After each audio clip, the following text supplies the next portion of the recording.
Hi, and thanks for tuning in to the Ethanol Producer Magazine video podcast. I am your host, Anna Simet, and I am here live at the International Fuel Ethanol Workshop and Expo in Minneapolis. And my special guest on this edition is Jim Ramm from EcoEngineers. Jim, welcome to the podcast. Thanks, Anna. I'm really happy to be here. We're so happy to have you. So how about we start by having you tell us a little bit about EcoEngineers and what your role is there. Sure, Anna. So, for myself, I'm a VP of U.S. Biofuels at EcoEngineers and a founder at the company. So, EcoEngineers is a consultant and a verifier and also an advisor on the energy transition. And everything we do is around carbon and lower carbon. So at this week's conference, to hear Chris Bliley get up and say that carbon is the new currency, that was really amazing to hear that. And yeah. Okay. So I understand that the EPA recently approved the first in situ D3 corn kernel fiber pathway since 2017 based on the approved ASTM method. So can you explain why this D3 registration pathway is significant, why D3 RINs matter to the ethanol industry, and how it opens the door for new opportunities to monetize the higher value D3 RIN? Yeah, absolutely. It's an important change that's happened. So the D3 kernel fiber, those pathways, they became available in August of 2014. However, EPA really only approved pathways for a few years, up until December 2017, and then they stopped all approvals of those pathways. And so there really, up until recently, there were no D3 kernel fiber in situ pathways available. So what's changed? EPA has begun to approve those pathways, again, based on two publicly available methods. One is ASTM, and the other one is Enroll. Enroll is publicly available. So this is important for ethanol producers to be able to diversify and enter into the D3 RIN market. The D3, D6 split right now is about $2.50. And so for ethanol producers to be able to participate in that higher value RIN market is really important. Great explanation. So it's great to see the article about Red Trail Energy in Ethanol Producer Magazine. Can you tell us about that collaboration?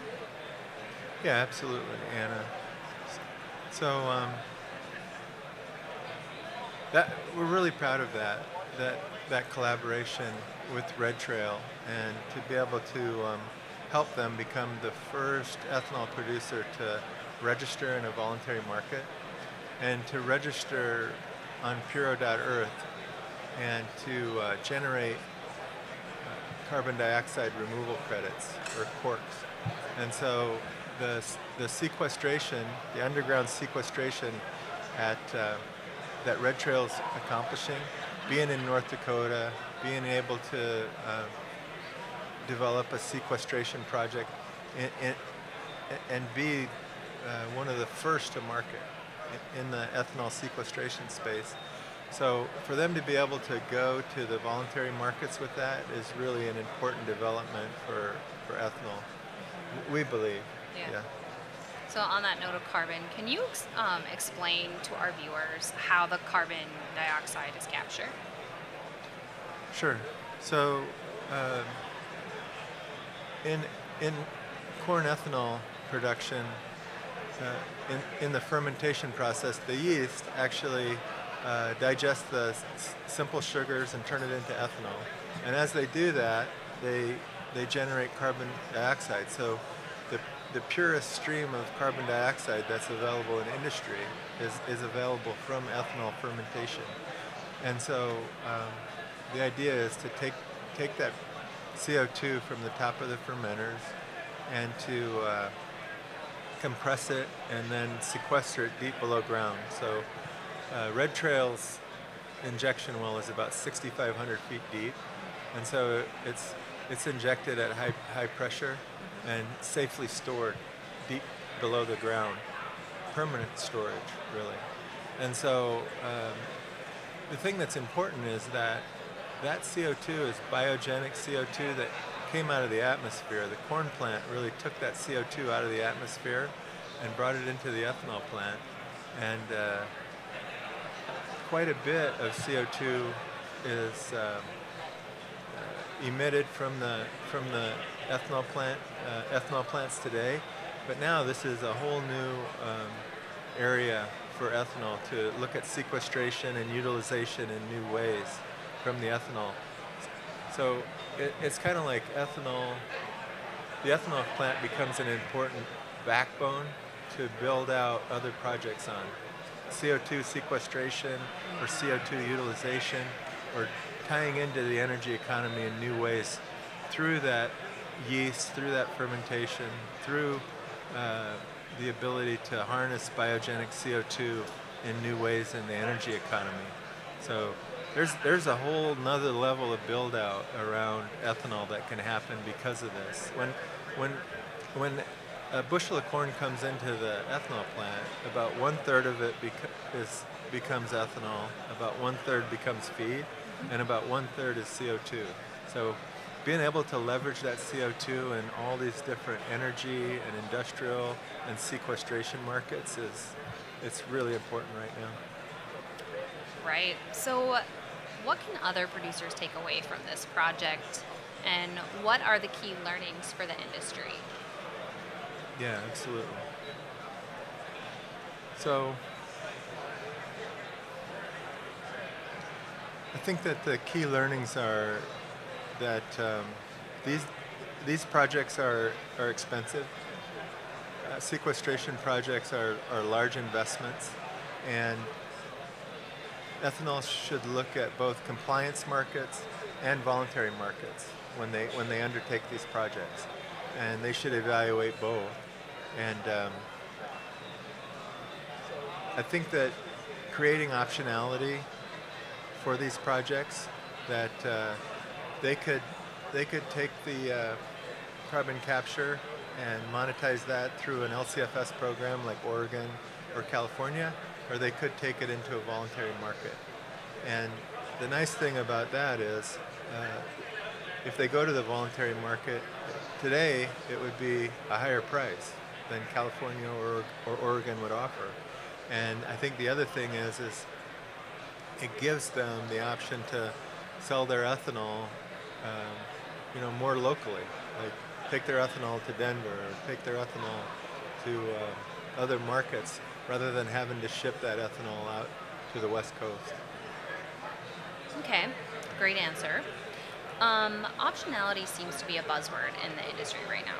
Can you talk about it, what it means in the context of the Red Trail project? Yeah, absolutely.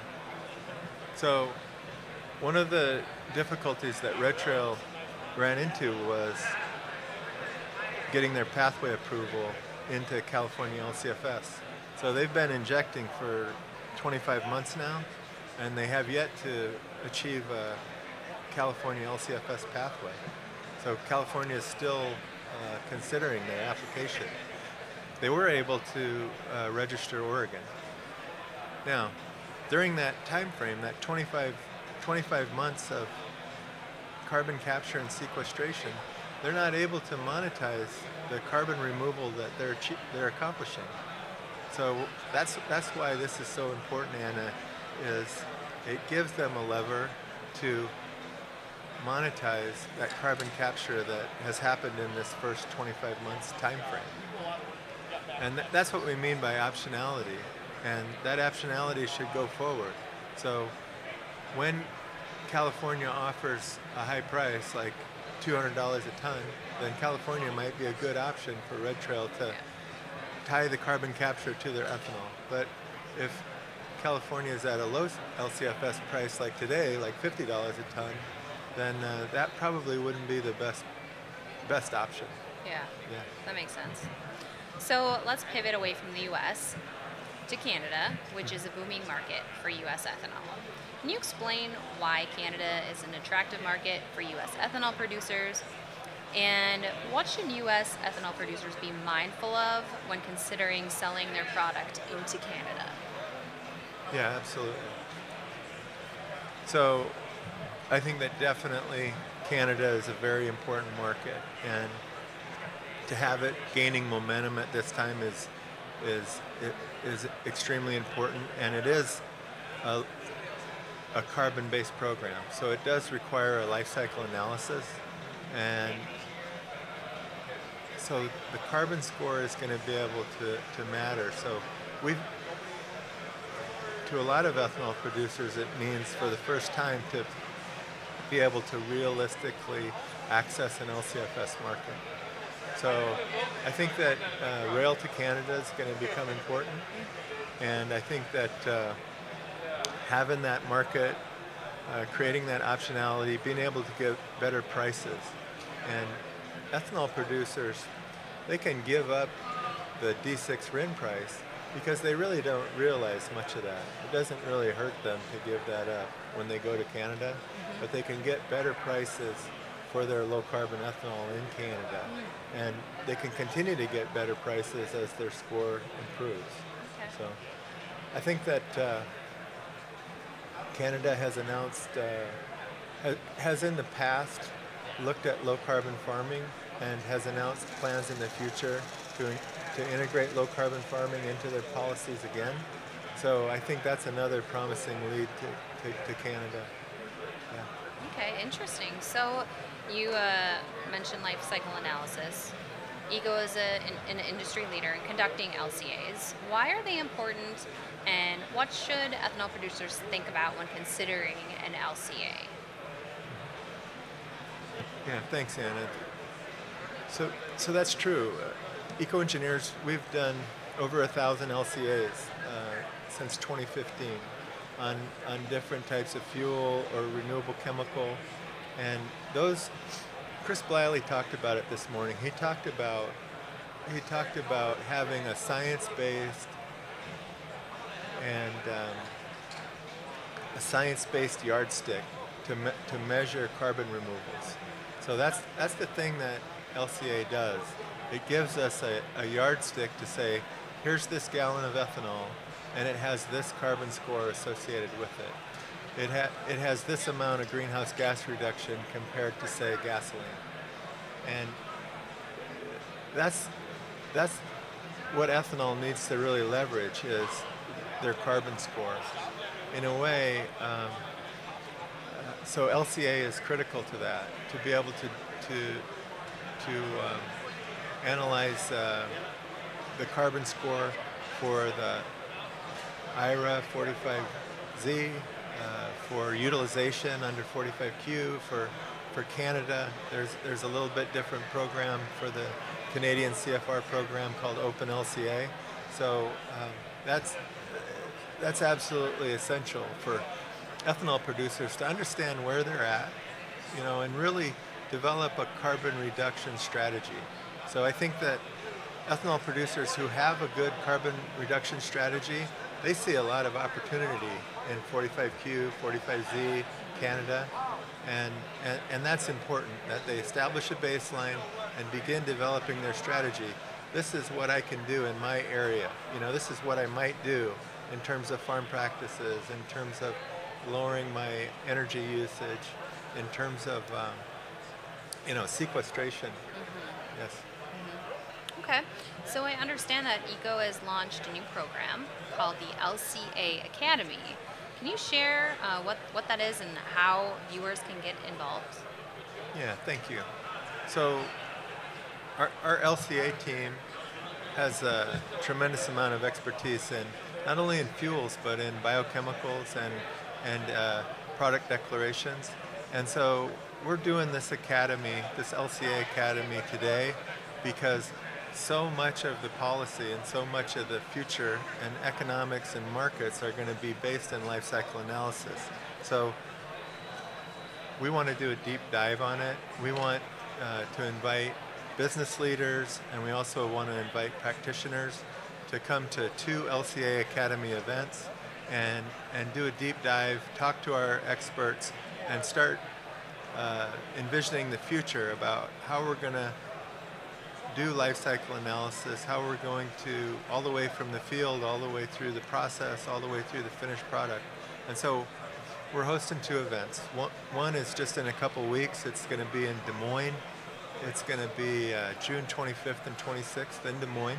And so you're invited to come to that as a business leader or a practitioner and participate in that, interface with our experts, do live hands-on policy discussions and also modeling discussions, and really understand more about LCA and how it impacts your business. And then the other event will be in Houston on September 4th and 5th at the Petroleum Club there. Yes. Okay. All right, last question. It's a bit of a long one.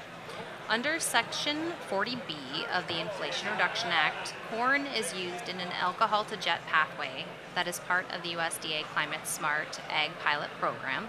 It's eligible for a 10-point reduction in the life cycle emissions value. Starting in January 2025, the Section 45Z tax credit will go into effect, and it requires applicants to perform an LCA to determine, the amount of credit they can receive. So why is this significant to ethanol producers, and what role can ECO play in helping producers maximize monetization opportunities? Yeah, that's absolutely key. So 45Z is really, or what I should say is 40B. The 40B announcement is a critical milestone. It's been called a critical milestone at this conference as far as announcing the GREET model, announcing the measuring stick that we're going to use, which is going to be the Department of Energy Argonne National Lab GREET model. And we're going to make that available so that that measuring stick can be used by industry to influence these markets, right? And so that's a critical piece. And they showed us maybe a dress rehearsal of what farm practices could look like. And so that dress rehearsal, and we heard him talk about it at the conference today, is number one, for corn farming to ethanol, we have 3 practices, and those are no-till, reduced carbon fertilizer, and that's going to help limit N2O emissions from the field. And then the third practice is cover crops. So when those 3 are done together, it's a 10 CI point reduction, which is very significant when you look at 45Z, for instance, or 40B. And the other thing that it offered soybean farming a 5-point reduction if they had cover crops and no-till.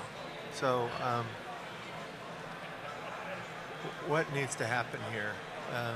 I think in this dress rehearsal, it's kind of a call to action for industry to go and say, we're going to go all the way to the farm gate, and we're going to understand our supply chain all the way through the ethanol plant.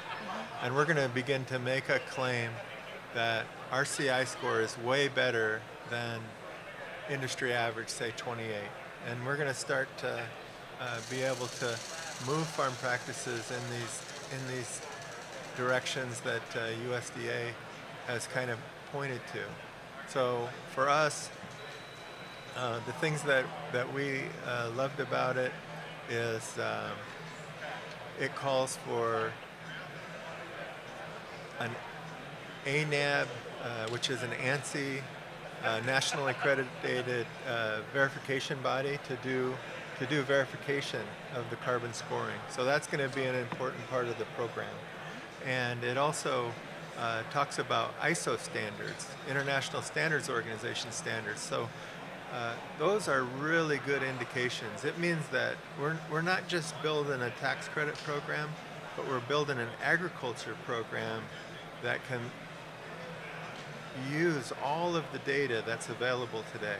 So all of the data that's available from farm machinery, from satellite imaging, from record keeping, and I believe to build a program that not only fits tax credit applications, but fits international standards organization as far as participation in voluntary markets, fuel markets, to try to build a larger umbrella for products coming out of the field. Very great answer. Jim, it's been really interesting, informative. Is there anything else that you want to add before we wrap things up? Well, I think that we really see ethanol as a platform to build out this new energy economy.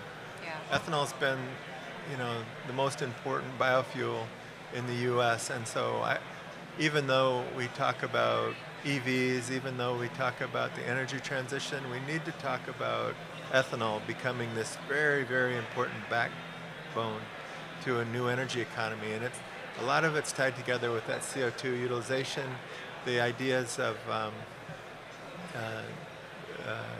electrofuels, and the ideas of using that CO2 in new ways. So we're excited about the opportunities and the risks that are in front of ethanol, and to watch it transition and keep its importance, in the marketplace. Right. Well, thank you so much, Jim, for coming on the podcast and chatting with me about EcoEngineers and what you guys do. It's been a pleasure having you. Thanks very much, Anna. Yeah, My absolutely. pleasure. And to our viewers, thank you so much for tuning in. I hope you enjoyed this episode, and we'll see you next time.